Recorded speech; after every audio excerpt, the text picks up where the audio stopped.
Buenas tardes, gracias por estar acá, por darse un tiempo para compartir con ustedes, poder compartir con ustedes alguna información sobre un tema de derecho procesal penal y estrictamente sobre litigación oral. Lo que se me ha encargado el día de hoy es compartir con ustedes el tema de teoría del caso. A ver, ¿qué es la teoría del caso? ¿Y por qué algunos autores como César San Martín Castro, por ejemplo, parece que no comparten mucho estas ideas de litigación porque tenemos un sistema eurocontinental? Partamos por eso. Lo que pasa es que nuestro país ha recogido un sistema procesal que llamamos eurocontinental. Esto significa que somos tributarios de países como Alemania, Italia, países europeos, más que digamos, recojamos alguna influencia estadounidense que manejan el common law. Nosotros llamamos a nuestro sistema un civil law, no un common law. Y la diferencia básicamente radica entre su sistema y el nuestro, en que ellos tienen un sistema de corte mucho más adversarial que el nuestro. De hecho, algunos autores le llaman a nuestro sistema procesal acusatorio con rasgos adversariales, ¿no? Que es básicamente, quien dice esto es Ramiro Salinas Sich. Y justamente nuestro sistema procesal entonces es un sistema acusatorio, pero con rasgos adversariales. ¿Por qué le llamamos sistema acusatorio a nuestro proceso penal, a nuestro sistema procesal penal? Porque hay una clara división de roles, es decir, tenemos a un juez, tenemos a un abogado, tenemos a un fiscal. Cada sujeto procesal dentro del marco del proceso penal tiene un rol diferenciado y fundamentalmente en el caso del juez no es, el encargado de la persecución penal como lo hacía antes. Con el código de 1940 que teníamos hasta más o menos el año 2004, se manejaba un sistema procesal distinto. Era un sistema reformado, mixto reformado. No era un sistema inquisitivo propiamente, sino era un sistema reformado. Lo que sucede en los sistemas inquisitivos es que son los jueces los que se encargan de la investigación. No sé si han visto la película El secreto de tus ojos, creo que se llama. En esa película ustedes ven que es el fiscal quien investiga, perdón, es el juez quien investiga.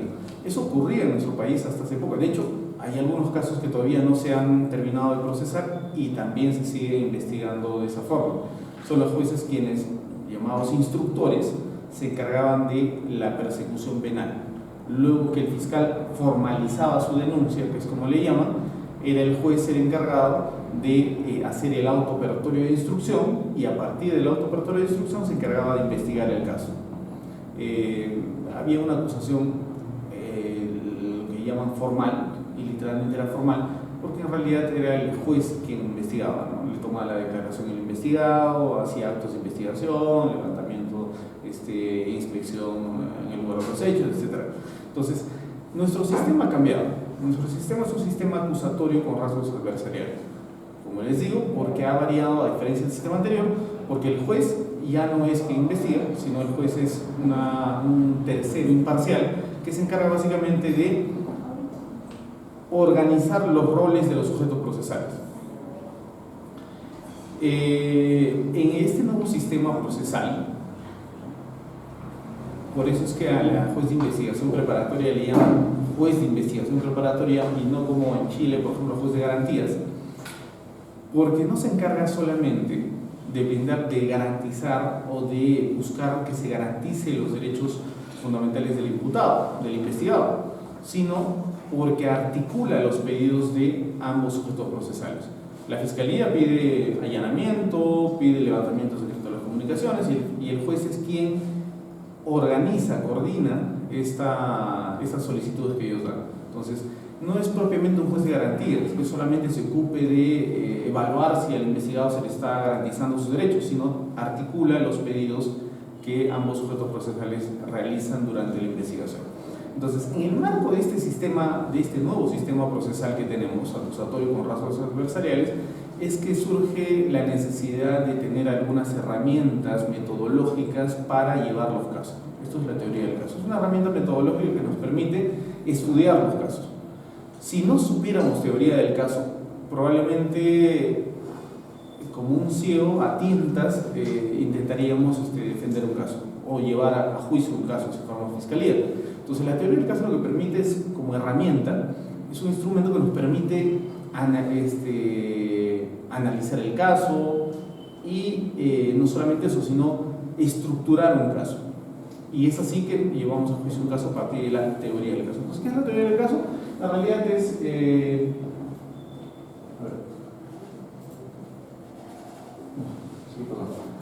La teoría del caso es una historia. Es una historia que en el caso de los abogados litigantes, que esperamos que el juez la crea. De parte de la fiscalía también es lo mismo. Algunos llaman es un punto de vista, una estrategia, como se le quiere llamar. La teoría del caso en realidad es eso, una historia. Y lo que tenemos que hacer como abogados es crear una historia a partir de los datos fácticos y elementos objetivos que hay en la investigación. Y esta historia se la contamos al juez para que se la crea. Justamente esa es la teoría del caso. Entonces, como una herramienta, como un instrumento metodológico, lo que nos dice es que debe estar estructurada esta teoría del caso. Entonces, ¿de qué está compuesta? De 3 elementos. Tiene un componente fáctico, un componente jurídico y un componente probatorio. Sería muy simple la teoría del caso si se formulara de esta forma, pero más adelante vamos a ver cómo es que se debe plantear lo fáctico a una teoría del caso. Lo jurídico, ustedes ya saben, es básicamente la subsunción del hecho en la norma. Gracias. Cuando vimos el tema de teoría del delito, ustedes se han dado cuenta que los hechos que le importan al derecho penal son hechos que tengan relevancia penal.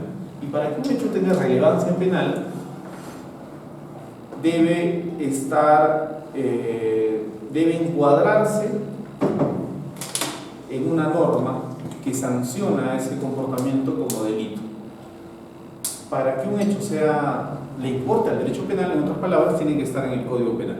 Entonces, haciendo un juicio de subsunción, de tipicidad, debemos evaluar que ese comportamiento esté descrito como delito en la norma penal.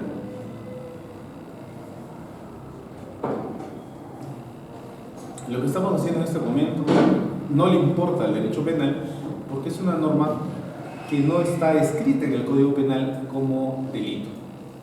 Pero si tuviéramos una reunión en realidad para, digamos, difundir ideas terroristas, sí le importaría el derecho penal porque está prohibido hacer proselitismo de ese tipo, ¿no? Entonces, las conductas que le importan al derecho penal son aquellas que están descritas como conductas prohibidas en el Código Penal.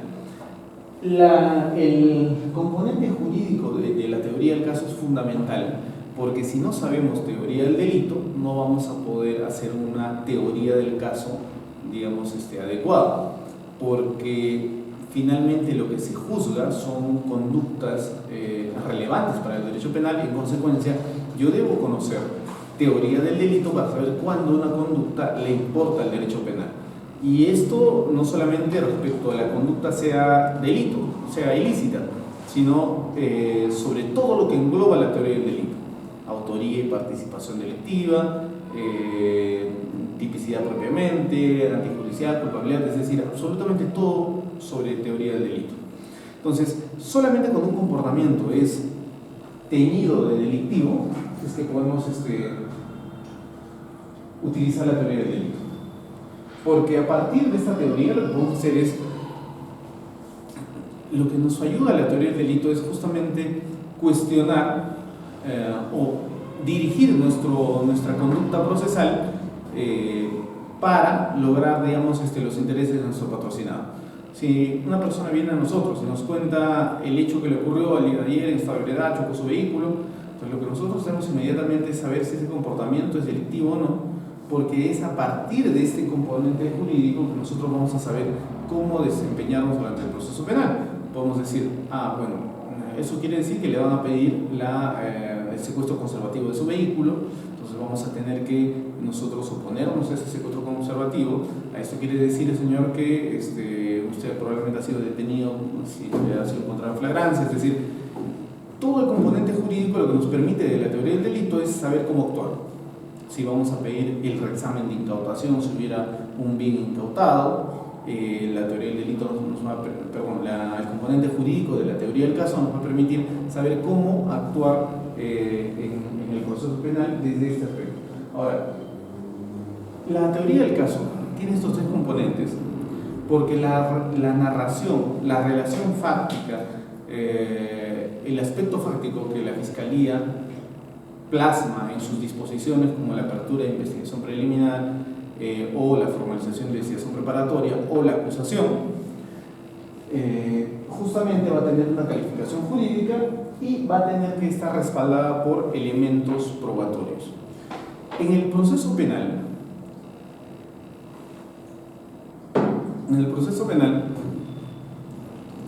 ustedes saben que hay tres etapas actualmente: investigación preparatoria, etapa intermedia y juicio oral. Y hay una división de subetapas en la investigación preparatoria: diligencias preliminares e investigación preparatoria propiamente dicha. Todos estos tres componentes se ven desde el primer momento. Cuando el fiscal recibe la noticia criminal de que un hecho delictivo ha ocurrido, informado de que han secuestrado a un niño el día de ayer, lo que hace inmediatamente es formula su teoría del caso. Y su teoría del caso justamente tiene que ver con este primer ingrediente, lo fáctico, que no es otra cosa que el relato narrativo de los hechos que han ocurrido. Ayer a las 6 de la tarde tiene una descripción de tiempo, modo y lugar. Hora, modo, cómo ha ocurrido, lugar en donde ha ocurrido y quiénes probablemente lo han cometido.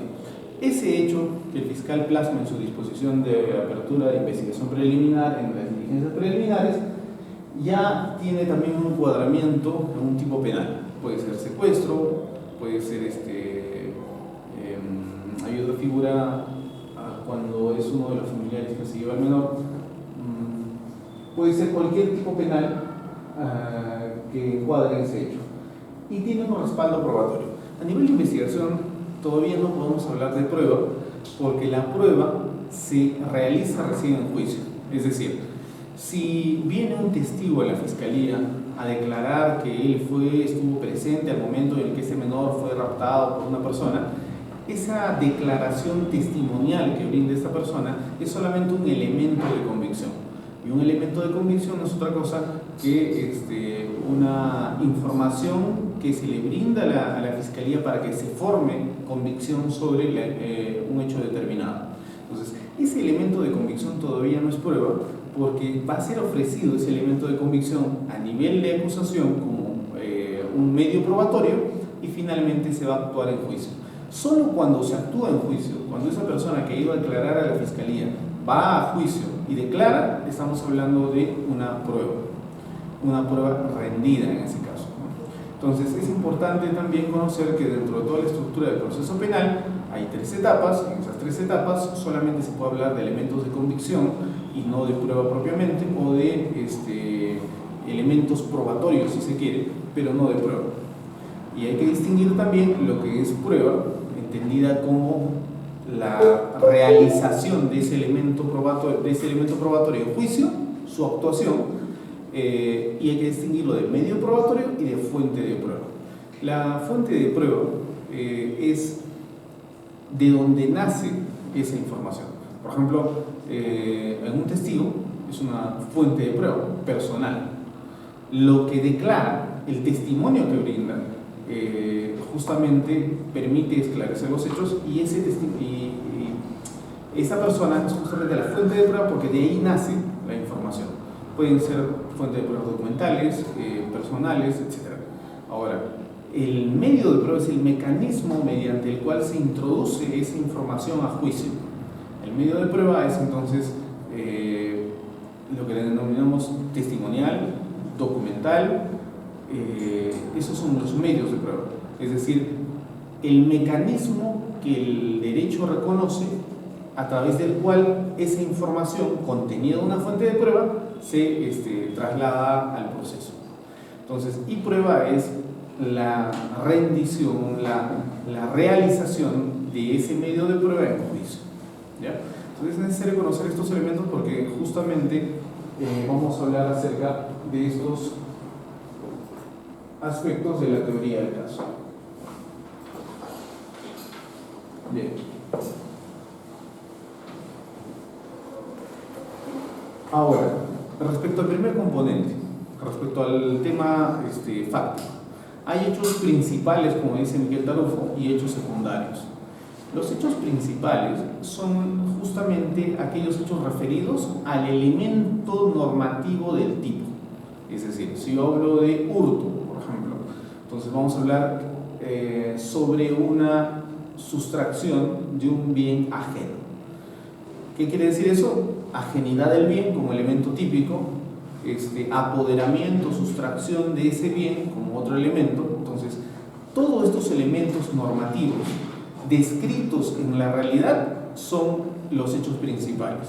Es decir, si yo narro que el día de ayer, en horas de la noche, una persona ingresó a mi domicilio y se llevó mis objetos de valor, en este caso mi laptop y dinero, entonces los hechos principales de esa narración son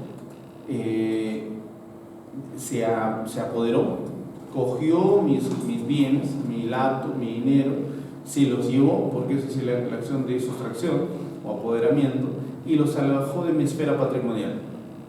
Se fue, ¿no?, de este ambiente. Entonces, esos elementos son los importantes. Ahora, las circunstancias de tiempo, modo y lugar, a qué hora ocurrió, dónde ocurrió, cómo ocurrió, son circunstancias secundarias, porque no son configuradoras del delito. Es decir, el hecho que me hayan robado a mí, o le hayan robado a otra persona, o le hayan hurtado a otra persona, no quita nada. Es decir, si me sustraen los bienes de mi casa a mí, no porque sea a mí que me hayan sustraído va a ser delito, puede ser a cualquiera, eso no importa. Entonces justamente esos son los elementos secundarios.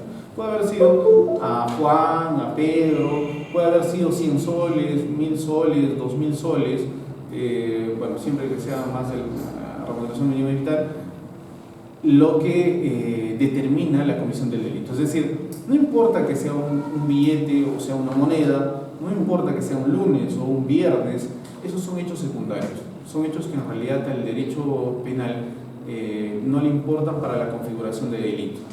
Para la configuración del delito se requiere que esos hechos se describan, esos hechos se subsuman a un elemento típico. Si es violación sexual, tiene que haber acceso carnal. Ese acceso carnal le interesa. No le interesa que haya sido Juanita o María. Lo que le interesa es que ha habido acceso carnal no consentido.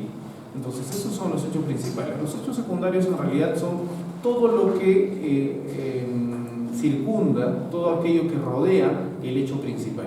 Y tiene importancia para el proceso en la medida en que esté relacionado con el hecho principal. Si existe un acceso carnal no consentido, ya nos interesa cuándo ha sido, ya nos interesa a qué hora ha sido, contra quién ha sido y cómo ha sido, porque hay un elemento configurador de delito, ¿no? Entonces, esos son los hechos secundarios. Por ejemplo, aquí lo que nos importa es que una persona mató a otra, y lo que le importa adicionalmente al proceso es que esa muerte se dio porque esta persona que la mató tenía intención de heredar digamos, el patrimonio de la otra persona. Entonces ya ahí le importa el proceso penal, ese hecho secundario, porque está relacionado al hecho principal de quitarle la vida a otro. Entonces hay una clasificación que hace González Meyer sobre hechos físicos, psicológicos y relación causal. Y todavía ahí podemos encontrar hechos físicos independientes de la voluntad y hechos físicos dependientes de la voluntad. Cuando estudiamos teoría del delito, ustedes habrán visto que solamente importa la acción típica y se entiende por acción siempre y cuando haya este contenido de voluntad. Si, por ejemplo, en una manifestación una persona aplasta a otra por acción de que la masa retrocede y aplasta a un niño, por ejemplo, no se entiende que existe acción porque había una fuerza física irresistible.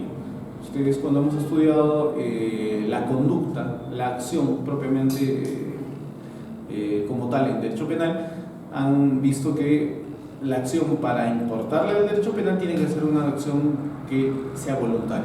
Un acto reflejo no es una acción para el derecho penal, porque no depende de la voluntad, sino son movimientos corporales involuntarios.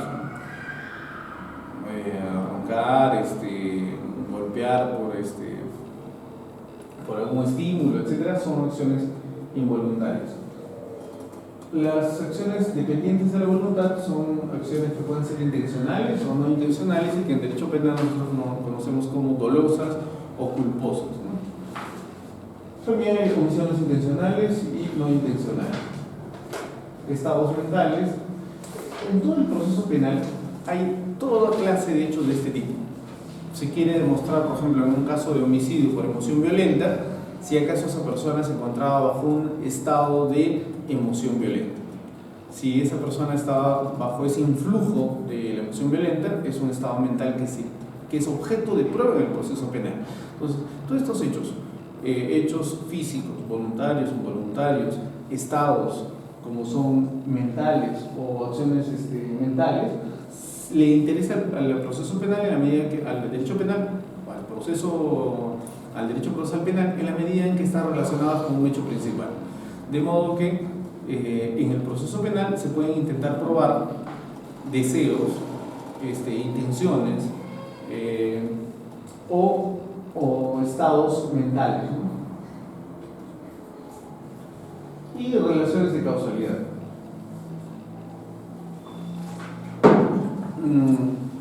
La relación de causalidad es el primer elemento que se debe evaluar en cualquier caso, sea culposo o doloso, para determinar si un hecho es delictivo. Es decir,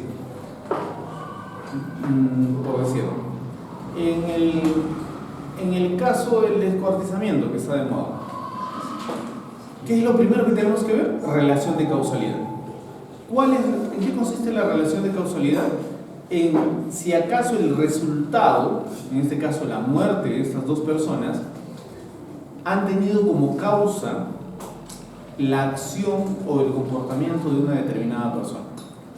Entonces, de todas las personas que se investiguen, se tiene que determinar quiénes han aportado a la realización del resultado. Esa es la relación de causalidad.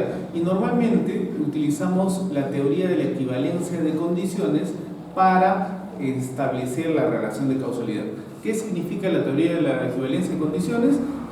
¿O en qué consiste? Básicamente en una supresión mental del hecho que nosotros consideramos que ha generado la causa para el resultado, para evaluar si acaso es o no la causa. Es decir, lo que hago es suprimo mentalmente la conducta de esa persona, y si el resultado se sigue dando, quiere decir que esta no es causa de ese resultado. Pero si, habiendo suprimido mentalmente la acción de una determinada persona, el resultado no se realiza, entonces hay una relación de causalidad. Es lo que actualmente utilizamos para evaluar la relación de causalidad. Y en el proceso penal también se evalúan las relaciones de causalidad. Tengo un caso en el que a una obstetra le están imputando el hecho de haberle generado una fístula rectovaginal a una paciente. ¿Qué significa esto? Que supuestamente la obstetra, al momento del parto, habría realizado una mala praxis, entre comillas, para sacar al menor, y lo que esto le ha generado es un desgarro en la cavidad vaginal de la madre, lo que ha provocado después que se unan el ano y la vagina por el nivel grave del desgarro. Ahora, esto también se le imputa al médico ginecólogo, porque para la reparación del desgarro se tenía que haber hecho se tenía que haber cosido ese desgarro, lo que llaman episorrafia. Y al momento de coser ese desgarro, esta persona, por haberle hecho mal, ha generado que se produzca una infección y justamente que se aumente el grado de desgarro de un grado 2 a un grado 4. Es lo que se conoce como fístula rectovaginal. Entonces, la pregunta es, en esa relación de causalidad, ¿quién ha generado el desgarro y quién ha provocado la fístula rectovaginal? Es importante la relación de causalidad porque puede haber una fractura del nexo causal. ¿Esto qué quiere decir? Que no necesariamente mi conducta es la que ha producido el resultado, sino ha habido una causa ajena a la mía la que ha generado el resultado. En este caso me parece que lo que ha ocurrido es que durante el parto, ni siquiera la obstetra le ha generado algún tipo de desgarro. Los desgarros se pueden generar también por el peso y el tamaño del producto, le llaman, es decir, al niño que está naciendo, su peso, su tamaño, por la edad de la gestante, por si es primípara, es su primera vez que está dando a luz o no, si ha habido psicoprofilaxis, es decir, hay múltiples causas, riesgos que generan el desgarro. Y el desgarro puede ser desgarro de tipo 1, grado 2, grado 3, grado 4, dependiendo si comprometen la mucosa o el músculo. En este caso, la intervención del obstetra solamente ha generado un desgarro de tipo 2, ni siquiera por su intervención, sino por riesgos propios del nacimiento. Ausencia de psicoprofilaxis, edad de la gestante, peso y tamaño del producto, etc. Lo que ha generado la fístula rectovaginal es la intervención del médico ginecólogo que al momento de coser el desgarro lo ha hecho mal, de tal forma que le ha producido esta lesión de grado 4 que compromete ya el músculo y que ha generado la unión de la cavidad vaginal con la anal. Entonces, en ese caso ya no habría responsabilidad por más que en su momento lo haya producido la obstetra, la primera lesión, el desgarro, porque la causa que ajena a ella, que produjo el resultado, es justamente la mala episorrafia, la mala intervención del médico para suturar esa herida. Entonces, la relación de causalidad en un proceso penal es fundamental por cuanto tenemos que evaluar si acaso verdaderamente esa acción es generadora del resultado. Y obviamente no podemos en esta relación de causalidad ir hasta muy atrás, que sí se puede hacer, porque eso generaría responsabilidad en todos. Es decir, es un hecho de que no hubiera necesitado coserse esa herida si es que no se hubiera producido esa herida, es decir, el desgarro. Obviamente hay una relación de causalidad natural, llamémosle así, en ese caso. Si no hubiera desgarro, no hubiera necesidad de reparación. Pero lo que le importa al derecho penal no es la causa originaria, sino la causa productora propiamente del resultado. Y justamente eso se evalúa, como les decía, a partir de esa supresión mental que he mencionado, ¿no? Que es insuficiente, de hecho, tiene que evaluarse otros factores más para determinar la responsabilidad.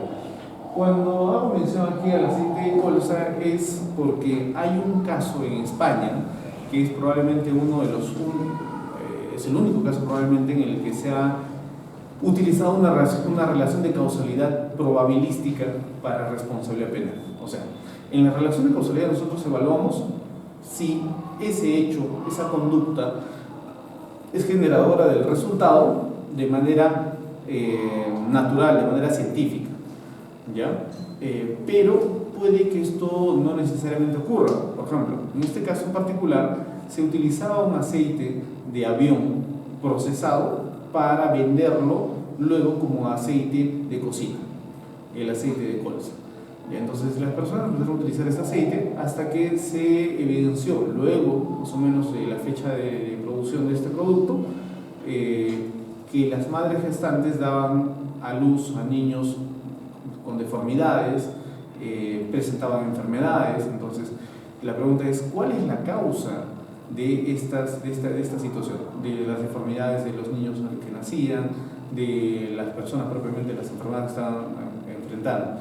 Entonces, el problema es que no se podía determinar científicamente la relación de causalidad entre el uso de este aceite con este tipo de situaciones, porque no se puede experimentar en humanos. Lo máximo que pudieron hacer es darle este aceite a ratas, a monos, etcétera, y no necesariamente por la constitución que tienen estos animales podía reflejarse esto en los humanos. Entonces, ¿qué es lo que pasa? No se pudo determinar con un grado científico que esta sea la causa de esas lesiones.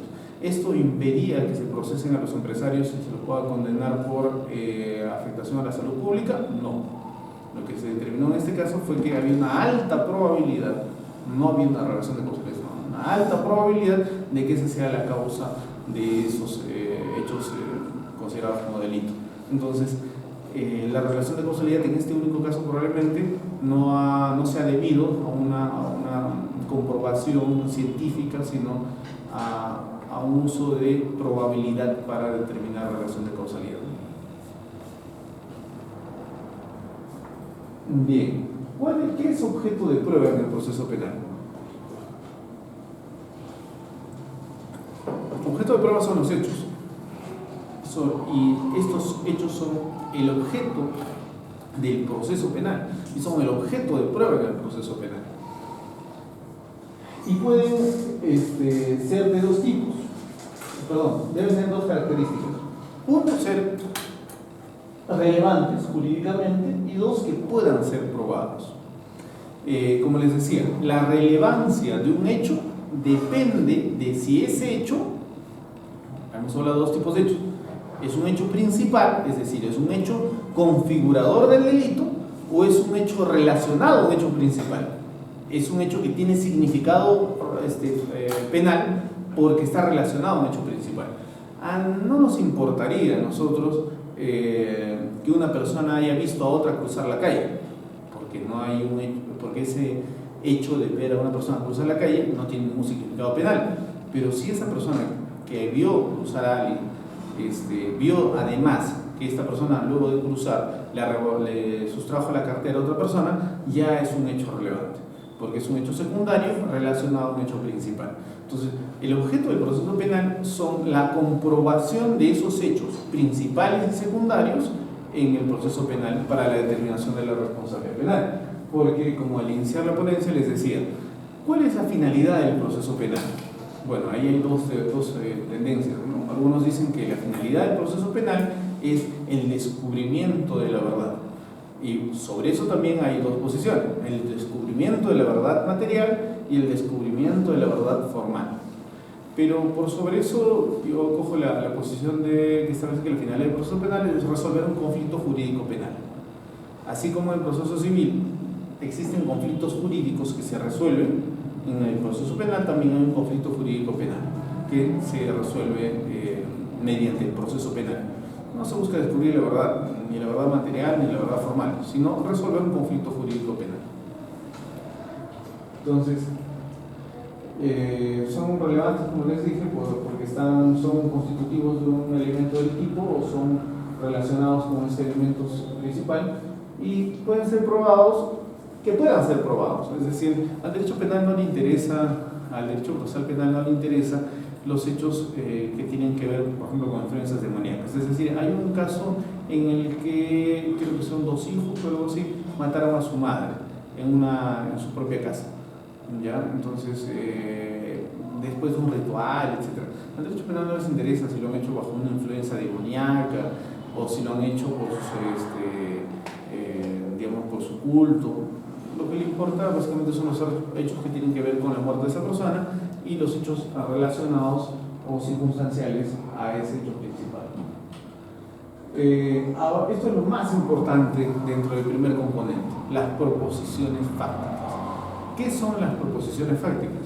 Son afirmaciones de hecho. Y aquí quiero detenerme para mostrarles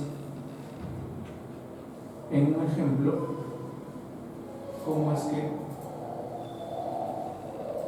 podemos construir las proposiciones fácticas.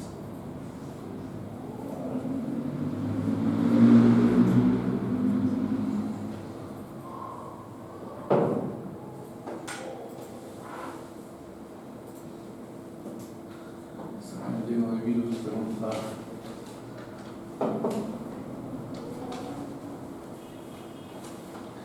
quiero que Con relación a esta película, ustedes lo observen, luego les voy a preguntar de manera aleatoria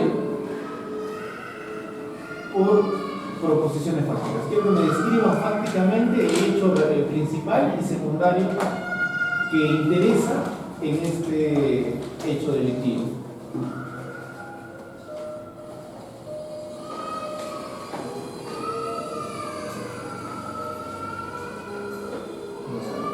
Vamos a intentar controlar esto.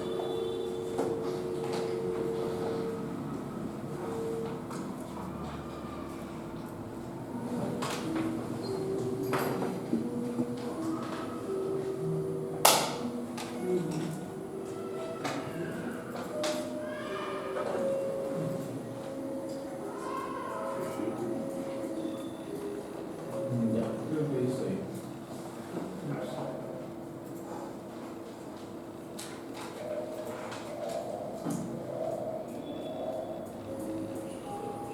Ya.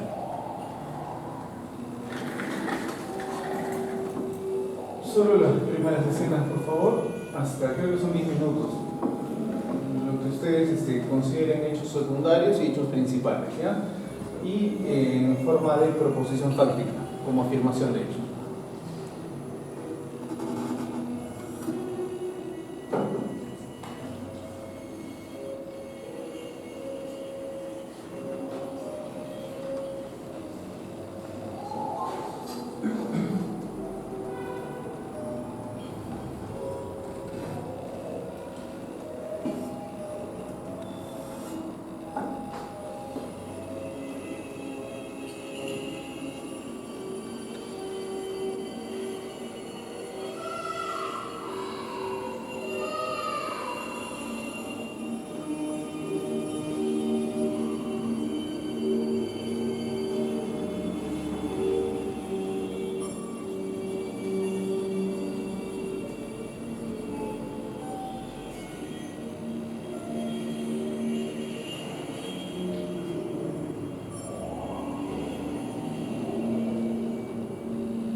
¿Tiene más volumen?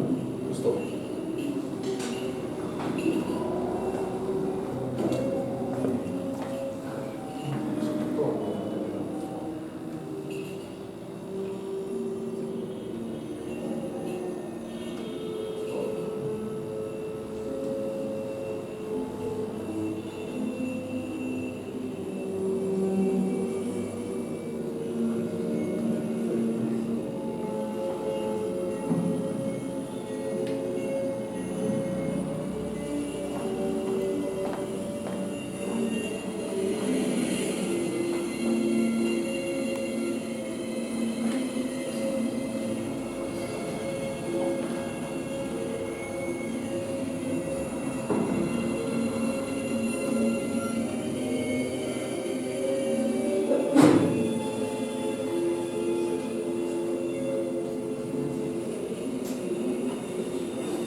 Tenemos que intentar describir de la manera más objetiva posible los hechos. no podemos hacer inferencias, ni presunciones, ni podemos hacer calificaciones. Es decir, en este caso, por ejemplo, la descripción probablemente más acercada a lo que correspondería, nos lo ha dado el doctor al final, porque lo que se tiene que describir es, bueno, aquí sabemos el nombre, es Crawford, si no me equivoco, él es el imputado, ¿no? Entonces, uno tiene que poner el día, pongámosle fecha ya, a 20 de septiembre del año 2019, en hora aproximadamente a las 7 de la noche, el señor Crawford en su vivienda. Es decir, si ustedes notan, estamos haciendo una descripción fáctica de lo que hemos visto, o sea, tal cual, no estamos indicando juicios de valor, no estamos utilizando juicios de valor como que una persona despechada, le quitó la vida, como ustedes dicen. Le quitó la vida es una calificación. Papá, ¿te llamo? Estoy en una reunión. ¿Te llamo? Entonces, es una calificación que no nos dice nada. Es decir, le quitó la vida puede significar cualquier cosa. Si decimos con un arma, puede ser cualquier arma. Si decimos, digamos, utilizamos estos términos genéricos, no vamos a hacer una buena descripción. Tenemos que utilizar concretamente, incluso hasta las palabras, o concretamente los hechos que hemos visto. En consecuencia, tiene que decir, señor Crawford agarró, si tenemos la marca del arma, una pistola, Pietro Beretta o Parabellum, etc. Y disparó contra, no sé si es su conviviente, contra la señora Juana María, y con un disparo la mató, ¿no? Le quitó la vida, ahí sí. Pero ya estamos describiendo cuál es la acción de matar. No podemos decir simplemente se imputa a señor Crawford haberle quitado la vida a su esposa. Eso puede ser cualquier cosa. Podría haberle quitado la vida ahorcándola, disparándole, dándole veneno. Es decir, son calificaciones. Tenemos que describir el hecho concreto. Ahora, esto es el relato de los hechos, y el relato de los hechos está compuesto por un conjunto de premisas fácticas. Entonces, lo que vamos a hacer ahora es que ustedes me digan una premisa fáctica principal, digamos, y otra secundaria. ¿Ya? Premisas fácticas. Vamos a ver si podemos construir premisas fácticas. Ya no un relato, como les había pedido, como les estoy indicando, más o menos les he dicho que está compuesto por un conjunto de premisas fácticas. Doctor, por favor, ¿podría darnos una premisa fáctica del hecho? Claro. Bueno, sería la muerte de una femina, bueno, de un hombre, ¿no? Utilizando un arma de fuego. Ya. Doctora, usted, por favor, díganos. Que el hombre actuó usando un arma de fuego. Ya. A ver, doctora, al final, ¿podría decirnos una premisa, por favor? Después de disparar a la que posiblemente sea su pareja, también intentó disparar a lo que era la otra persona que creo que había visto estaba ahí. Ya. Vamos a avanzar para que ustedes vean cuáles son los elementos que debe tener un componente fáctico en la teoría del caso. Las premisas fácticas, para empezar, son, por decirlo así, puntuales. No pueden contener muchos hechos. La Crawford utilizó un arma Pietro Beretta. Eso es una premisa fáctica. No estamos hablando de que el señor Crawford mató a su esposa cuando se encontraba en la noche en su casa. Eso es un conjunto de premisas fácticas. Las premisas fácticas son, por decirlo así, puntuales. El señor Crawford utilizó una pistola, marca Pietro Beretta. Segunda premisa fáctica, el señor Crawford le disparó a la espalda de la mujer. El señor Crawford hizo 2 disparos al vidrio de su casa.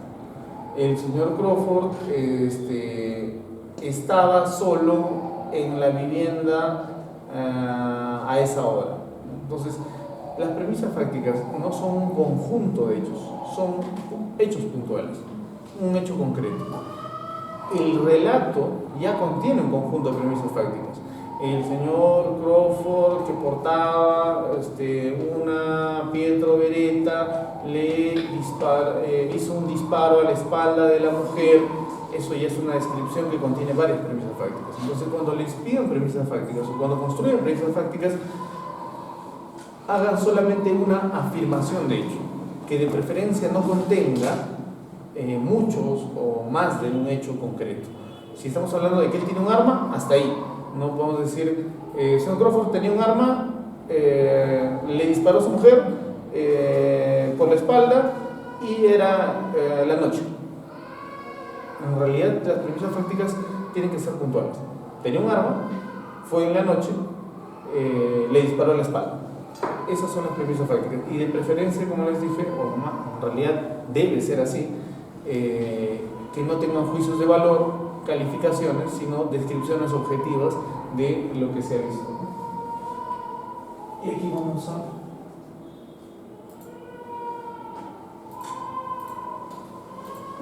Y la gran pregunta es, porque las proposiciones fácticas se pueden formular de múltiples modos. La pregunta es, ¿cómo sé si mi proposición fáctica es la adecuada? Hay un caso en el libro del maestro procesalista chileno Mauricio Duche sobre el cuadro de Dalí, donde nos enseña el test de la superposición.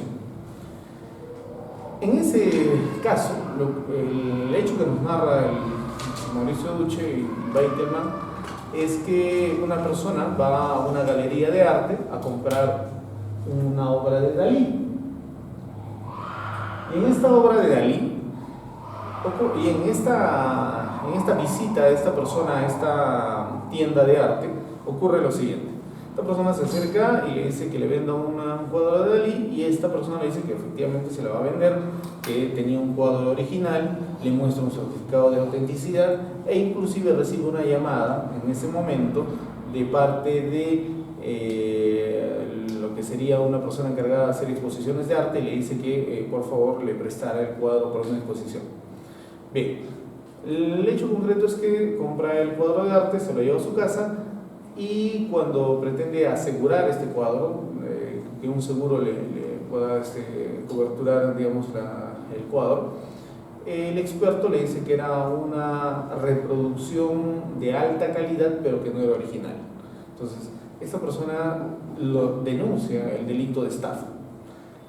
Cuando construyen la proposición fáctica de la Fiscalía, lo que dice es lo siguiente.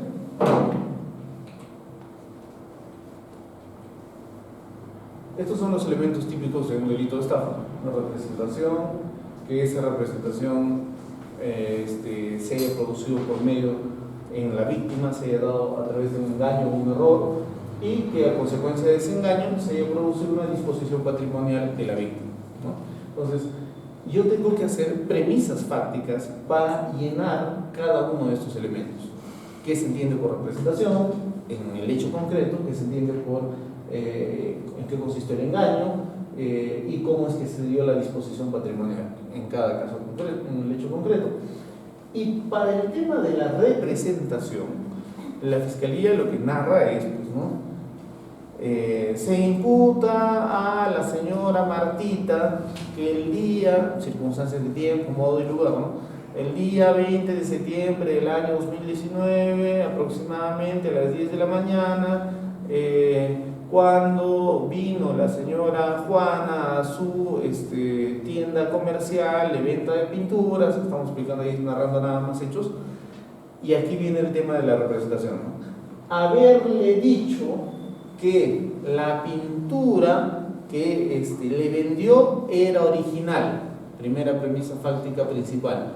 Segunda premisa fáctica principal. Además, en ese acto le mostró un certificado de autenticidad e inclusive autenticidad, lo cual provocó que la señora Juana se piense, crea, le hizo creer que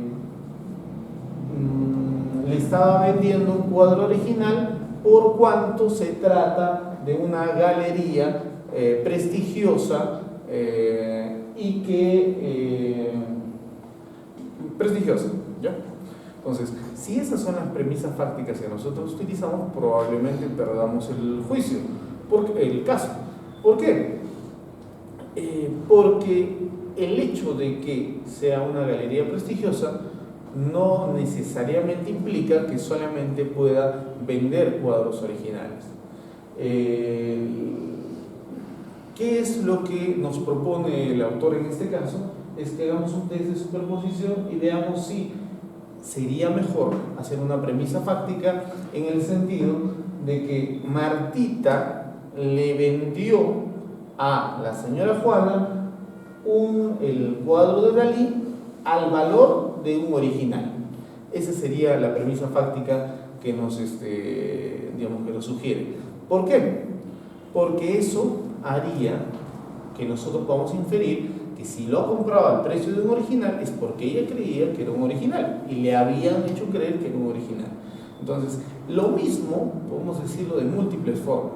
El tema es que esa premisa fáctica sea la más adecuada para probar el hecho delictivo que estamos pretendiendo. En consecuencia, cuando nosotros utilizamos el test de superposición, tenemos que ver si esa premisa fáctica que estamos planteando en realidad no puede ser superpuesta por alguna otra premisa fáctica. Si nosotros decimos, ella creyó que era un original porque fue a comprar a una tienda prestigiosa, la superposición que hacemos ahí es decir, sí, pero las tiendas prestigiosas también venden reproducciones de cuadros. Entonces, si yo utilizo esta otra afirmación y vence a la afirmación anterior, entonces en este test de superposición estoy advirtiendo que no me conviene utilizar esa premisa fáctica. Entonces, ¿qué es lo que utilizo? Utilizo la otra premisa fáctica. Martita le vendió el cuadro a un precio de un original.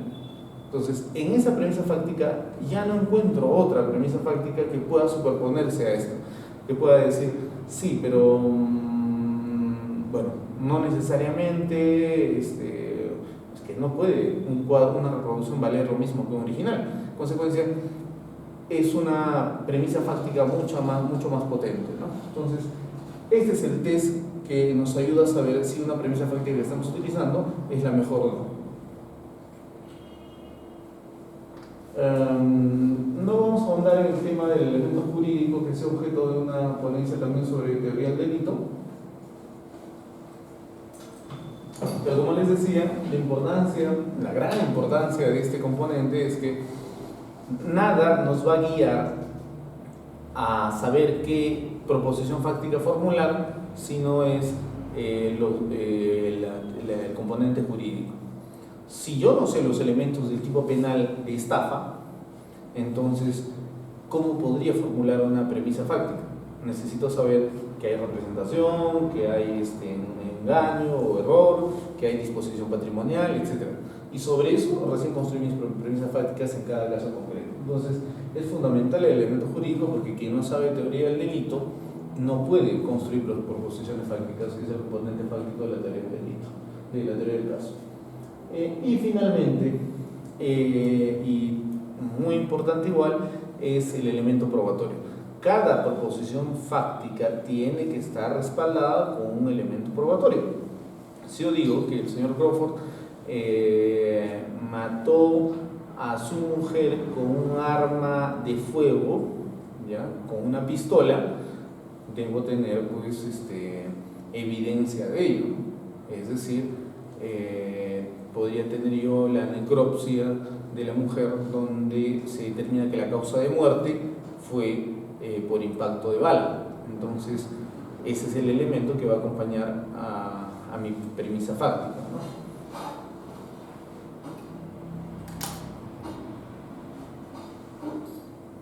Ahora, y no solamente hay un test de superposición en las premisas fácticas, sino hay un test de credibilidad sobre los elementos probatorios.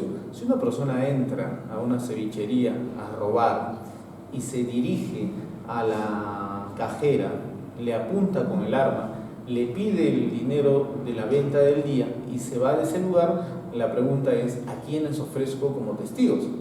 Si ustedes me dicen, hay que ofrecer como testigo al vigilante, bien, pero el vigilante pudo no haber visto lo que ocurrió en la caja. Ya, hay que ofrecer a la cajera, bien, pero tal vez la cajera por miedo no ha visto la cara del asaltante o solamente le entregó el dinero. Es decir, el test de credibilidad tiene que ver con varios factores, con evaluar si los elementos probatorios y los medios de prueba que yo tengo son los mejores o no. Y si acaso, por las circunstancias en concreto, van a ser útiles o no determinados medios probatorios. Van a haber varios testigos, tengo que saber qué testigo elegir sobre el test de credibilidad. No le creo porque una persona, según las máximas de experiencia, cuando está atemorizada no logra recordar exactamente bien las cosas, o por máxima experiencia intenta proteger su vida y en consecuencia no lo ha visto. Tal vez me sea mucho mejor citar como testigo a los comensales que estaban viendo en esa dirección, o por sobre todo eso tal vez haya un video que haya grabado el hecho delictivo. Entonces este test de credibilidad lo que nos permite es evaluar qué medio probatorio es el más fiable para ser utilizado en juicio. Ahora, así como hay hechos que los hechos son el objeto de la prueba en el proceso penal, y hay hechos principales y hechos secundarios, hay hechos que están exentos de prueba, que no se requieren probar. Y entre estos hechos están los hechos notorios. Si en un proceso penal, por delito de corrupción de funcionarios, yo quiero probar que, por ejemplo, ¿no?, en el caso de Odebrecht, que el expresidente Alan García habría recibido dinero de la caja 2, etc., yo no necesito presentar la credencial de presidente de Alan García porque es un hecho notorio que fue presidente en aquella época. De modo que si yo no presento su credencial de presidente como medio probatorio para juicio, él no me podía decir la defensa e indicar, bueno, no ha acreditado la condición de presidente de mi cliente, porque es un hecho notorio. No necesita probarse porque es, digamos, es un hecho que la comunidad está enterada, conoce. Es algo parecido, por ejemplo, en un caso que tuve, yo no necesito probar que la feria de Mainay se hace en Huanta, ¿verdad? Porque es una feria que todos sabemos que se hace ahí. En consecuencia, yo no tendría por qué probar o presentar documentación en un juicio para demostrar que la feria se hizo en tal lugar. Bastaría con que yo denuncie a los jueces de que ha habido una feria en Mainay ese año, ¿no? Entonces, no me podrían exigir probar ese hecho porque dentro de una comunidad ese hecho es notorio, es conocido por todos, lo cual varía de un lugar a otro, ¿no? Puede ser conocido aquí, pero no en Lima. En consecuencia, para ese efecto hay que determinar si ese hecho es notorio, es conocido para la zona. Las máximas de experiencia en realidad se utiliza a veces de manera incorrecta, pero tiene que ver con principios que se han extraído de la observación de fenómenos.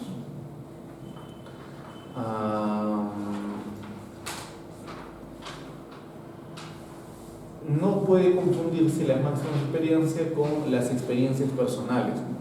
En realidad no se tratan de cosas que me hayan ocurrido propiamente a mí o a los jueces, sino de que sea común, en sentido común, esa situación ocurra, ¿no? Por ejemplo, el tema del parentesco sobre la sinceridad o no de un testigo, ¿no? Sabemos que por máximas de experiencia los familiares tienden a mentir o tienden a proteger a sus familiares con su testimonio. En consecuencia, por máximas de experiencia le restan credibilidad al testimonio de las personas que son allegadas al imputado. Otros hechos que son pruebas son las leyes naturales. No necesita probarse que el agua hierve a 100 grados, no necesita probarse de que el tiempo es unidireccional, es decir, avanza hacia el futuro, no retrocede, y cosas de ese tipo que tienen que ver con leyes naturales, ¿no? O la gravedad. De la misma forma, las normas jurídicas.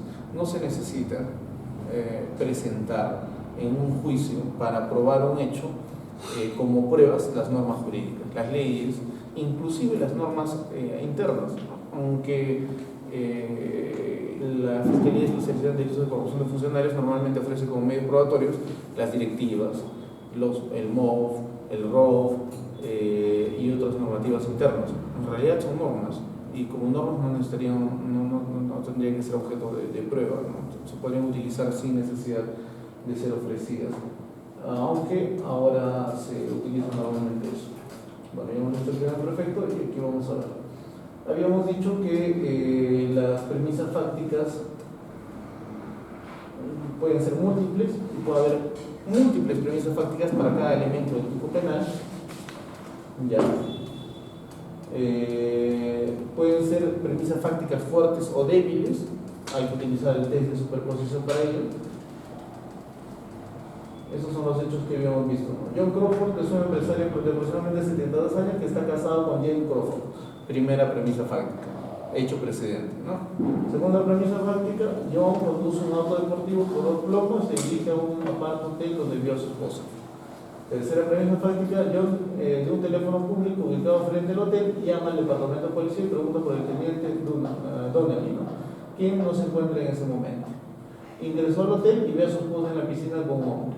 Valiéndose una llave electrónica, ingresa a la habitación que ocupa su esposa. Hechos concomitantes o hechos principales. A las 6 de la tarde aproximadamente, Jan llega a su casa. ¿Ven? Aquí no estamos haciendo una narración de a las 6 de la tarde ella llega y el jardinero estaba en la puerta y no se está acumulando, por decir así, un conjunto de producciones que son puntuales, ¿no? Ingresa Jan, saluda al jardinero, Jan se sorprende al ver a su esposo, conversan brevemente y él le dice te amo, ella le contesta lo sé y se da unos pasos retirándose. Voltea a Jan y Jan con una pistola automática le dispara una bala en la mejilla izquierda. Hay que tratar de ser lo más objetivos posibles y puntuales, ¿no? John limpia el castillo con su pañuelo, John se quita los zapatos, el jardinero se aproxima a la puerta principal de la casa, John dispara 3 balas contra las ventanas de la puerta, ¿no? Ahora, esto de se deshace de la camisa también es una calificación, no es un hecho concreto. Deshacerse de algo puede significar múltiples cosas. Si alguien les dice lo atacó y no les dice cómo, puede ser de múltiples formas igual. Entonces, en la descripción fáctica no podemos describir hechos de tal manera que puedan significar cualquier cosa. Si se quiere decir se deshace de la camisa, hay que decir coge la camisa y la quema. Eso es deshacerse. Entonces hay que describir fácticamente todo eso, ¿no? Ya hemos visto el test de credibilidad de las pruebas. Esos son, digamos, lo que tiene que ver.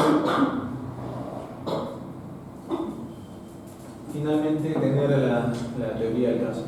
Tiene que darnos una explicación completa de lo que pasó. Nunca se puede hacer nada que pueda ir en contra de nuestra teoría del caso. No se puede tener varias teorías del caso. Se puede construir, sí, pero no se puede tener teorías del caso alternativas. Debe ser simple y creíble, y debe hacerse cargo de las teorías contrarias, ¿no? De la teoría del caso contrario. y nos permite ordenar el trabajo como un escáner, ¿no? Estos autores como Steven Lewis nos dicen, nos dan algunas características, tienen que estar basados en hechos incontrovertibles. Lo que nos dice es, a ver, ya me han dicho ya cómo es una teoría del caso, me han explicado cuáles son las características de la expropiación fáctica, etc. Pero ¿cómo construyo mi teoría del caso? Lo que dice Stephen Lewis es que debemos partir de los hechos incontrovertibles. Es decir, yo no puedo, como defensa, por ejemplo, del señor Crawford, en ese caso decir, no, la señora él no la mató porque no está muerta. No puedo ir en contra de la evidencia, de lo incontrovertible. Su mujer está muerta. Entonces mi teoría del caso no puede partir de la creación de una historia que vaya en contra de los hechos incontrovertibles. Entonces lo que dice Stephen Lewis es que hay que partir de esos hechos. ¿Cuáles son los hechos incontrovertibles? Y sobre eso construyo mi teoría del caso. La mujer está muerta. La mujer la mataron. A la mujer la mataron en mi casa, en la casa de mi patrocinador. En consecuencia de esos hechos tengo que partir. No puedo ir en contra de estos hechos incontrovertibles y sobre eso deben hacer mi teoría del caso. Ahora, lo que dice otros son, las teorías del caso parten de una lluvia de ideas. Se llama brainstorming. Es decir, me reúno con varias personas y les digo, a ver, esto ha ocurrido. Lo que ustedes acaban de ver hace un momento en el crimen perfecto. ¿Cómo lo defendemos? Y la creación de una teoría de caso parte de una lluvia de ideas que es un trabajo en equipo, ¿no? Y lo más importante, comenzar por el final. Es decir, lo que ellos llaman poner el carro delante del caballo. Razonar retrospectivamente. Es decir, hay que hacer una teoría del caso partiendo como si tuviéramos que hacer un alegato de clausura. El alegato de clausura resume o reúne absolutamente todo lo actuado en juicio. En el alegato de clausura yo tengo que decirle por qué no debe condenar a mi cliente o por qué debe hacerlo en el caso de la fiscalía. En consecuencia, para crear una teoría del caso yo tengo que hacer un alegato de clausura. Y si ese alegato de clausura es lo suficientemente creíble como para poder conseguir mis fines, si soy abogado de la absolución de mi cliente, o sea, fiscal, su condena, entonces quiere decir que es una teoría del caso, digamos, fuerte, ¿no? Entonces, la teoría del caso se arma a partir de hechos incontrovertibles y elaborando de por sí, desde el inicio, mi alegato de clausura. Como decía, debe ser lógica, debe tener sustento legal, ya lo vimos el componente jurídico, debe ser simple, debe ser fácil de creer. La teoría del caso nos ayuda muchísimo porque constantemente sirve como una especie de escáner para ir revisando lo que está ocurriendo. Digamos, declara un testigo y yo reviso mi teoría del caso y digo, ¿le ha afectado a mi teoría del caso? No le ha afectado. Aparece una evidencia material. A ver, ¿esta evidencia material afecta a mi caso? No afecta a mi caso. Entonces nos sirve como una especie de guía para poder estar constantemente verificando si nuestro caso es fuerte o no.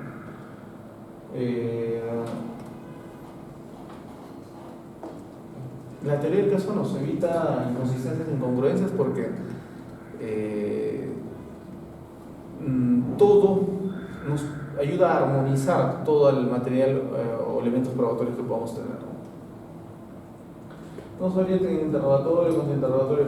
No se podrían elaborar interrogatorios ni contrainterrogatorios si no tuvieran una teoría del caso. Si mi teoría del caso es que la mató por emoción violenta, porque se enteró de que estaba engañándolo, entonces mi interrogatorio va a buscar probar esa teoría. Mi contrainterrogatorio va a buscar probar esa teoría. Entonces, la teoría del caso nos ayuda absolutamente en todas las actuaciones propias de la litigación. ¿Desde cuándo se construye? Desde el momento que tomamos el caso. En el caso de la fiscalía y en el caso de la defensa, desde que tomamos conocimiento de los hechos, ¿no? Y se plantea una hipótesis ahí que se busca comprobar, ¿no? Y se ajusta hasta que empiece el juicio. La teoría del caso, ya les he dicho, no puede ser varias, tiene que ser única, pero se va, digamos, formando, estructurando en base con el paso del proceso o la investigación, y tiene que estar ya culminada antes del juicio para que pueda ser comprobada el juicio, ¿no? Bueno, eso es en realidad todo lo que es el tema de teoría del caso. Espero que les haya sido de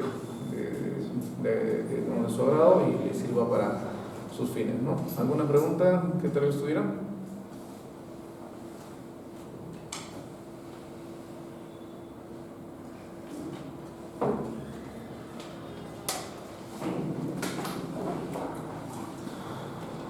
Bien. Por sobre todo, para terminar, como les digo y que les quede como mensaje, lo más importante de la teoría del caso en su componente fáctico es la creación de proposiciones fácticas. Si quieren trabajar en la fiscalía como asistentes o como fiscales, deben saber construir proposiciones fácticas. Y las proposiciones fácticas podrían llevarles a ganar o perder un caso en donde se encuentran, como fiscalía o defensa. Les comento nada más un caso. Cuando trabajaba en la fiscalía, estábamos llevando el caso del ex gobernador Oscorima,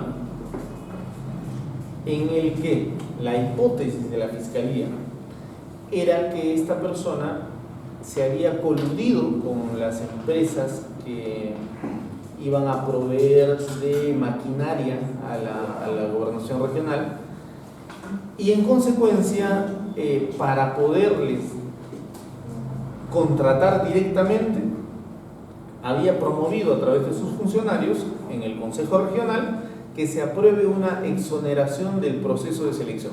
El Estado, para que le compre cosas a la gente, hace procesos de selección, siempre y cuando sean superiores a una determinada UIT. Entonces, ¿y qué garantiza un proceso de selección? Que gane el mejor, el que ofrezca menos, el que ofrezca un mejor trabajo, ¿verdad? Entonces, la única forma en la que, en ese caso, se podía contratar directamente era exonerando de ese proceso de selección para la adquisición de esas maquinarias. Entonces, la tesis de la fiscalía era, estos se han coludido, porque incluso había un audio donde decía, ya listo, me das una camioneta, no sé qué cosas más. Entonces, el tema era el siguiente: habían exonerado el proceso, primero porque habían considerado que había un desabastecimiento, y luego posteriormente porque se trataba de un proveedor único, si no me equivoco. El hecho concreto es que había que formular una proposición fáctica en ese caso para imputarle el delito de colusión, y a los consejeros puntualmente se les estaba imputando el hecho de que habían aprobado la exoneración del proceso por causa de, si mal no recuerdo, habían desastres, habían lluvias, había un tema de urgencia, por urgencia. Es decir, lo que habían justificado ellos de que no se tenga que convocar un proceso de selección para que postulen las empresas que proveen de maquinarias, es que como se habían producido desastres, lluvias, etc., tenía que exonerarse el proceso para comprar inmediatamente y se puedan atender esos desastres, ¿ya? Entonces, la proposición fáctica ahí era: se exoneró un proceso que no correspondía, se hizo una exoneración que no correspondía, ¿ya? Entonces, cuando reviso el caso, le digo en ese entonces al fiscal que estaba llevando que no me parecía que esa sea una proposición fáctica adecuada. ¿Por qué? Porque yo ya había notado que la defensa podía probar que sí correspondía una exoneración en ese caso. ¿Qué significa eso? La defensa había presentado informes de Senami, pericias, que acreditaban que había desastres naturales y había una situación de urgencia. Y entonces, si seguíamos con la premisa fáctica de que se había exonerado el proceso pese a que no correspondía exonerarse porque no había urgencia, hubiéramos perdido, porque la defensa hubiera probado en juicio que sí había urgencia. En consecuencia, no se daba la aprobación indebida. Lo que le dije fue, lo mejor, la premisa fáctica más adecuada en este caso es no que no correspondía exonerarse, sino que no había justificación suficiente para su aprobación, que es diferente. ¿Por qué? Porque si bien a la fecha los abogados presentaron informes de Senami, pericias, etc., para que los consejeros aprueben en su momento esa exoneración, tenían simples solicitudes de exoneración en la que acompañaban información ni siquiera de lo que estaba ocurriendo a esa fecha, es decir, de desastres. Incorporaba información de solicitudes de las comunidades de que necesitaban maquinarias para arreglar sus trochas, sus carreteras, etc. Entonces, lo que le dije, la premisa fáctica es distinta, y eso es lo que determina el aspecto probatorio, porque la premisa fáctica decía, aprobaron la exoneración sin que correspondiera. Si ponen esa premisa fáctica, perdemos, porque van a aprobar que sí correspondía. Y para demostrar que sí correspondía, no necesitan probarlo solamente con los documentos de solicitud, sino en general con los informes, con las pericias, etc. Pero si ponemos, aprobaron indebidamente la exoneración sin que existiera sustento para ello, es distinto, porque lo único que se comprueba ahí no es si en esa fecha había urgencia o no, sino si ellos lo aprobaron teniendo el sustento suficiente, que es diferente. Entonces, ahí sí podemos demostrar nosotros que ni siquiera se debía actuar en juicio, pericias de Senami, a los peritos, lo que sea, documentos de Senami, de peritos, nada. ¿Por qué? Porque no estábamos nosotros cuestionando que no había urgencia. Podríamos haber dicho, sí, sí había urgencia, pero estas personas que aprobaron esto lo hicieron sin mayor sustento porque los documentos sustentatorios para la exoneración no había sustento suficiente. Entonces lo hicieron por un interés de ellos de querer exonerar. Entonces, las premisas fácticas son fundamentales. El cómo se diga el hecho concreto de imputación determina el aspecto probatorio que ustedes estamos viendo en este momento. Entonces, es distinto decir que no había urgencia a decir que no me demostraron que existía urgencia. No demostraron que existía urgencia, en consecuencia no debían haberlo probado. ¿Se dan cuenta? Entonces, por eso el mensaje final de esta clase es que las proposiciones fácticas son fundamentales en la construcción de la teoría del caso. Toda la teoría del caso probablemente parta de eso, sin restar la importancia obviamente al aspecto jurídico, al probatorio, pero la formulación de las proposiciones fácticas determina muchísimo en el juicio. Entonces, con esto hemos concluido. Les agradezco que hayan venido, que hemos podido compartir con ustedes esta información. Gracias.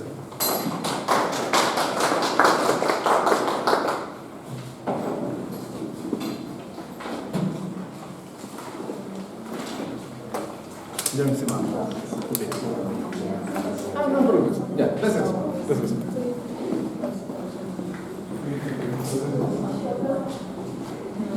Marlene.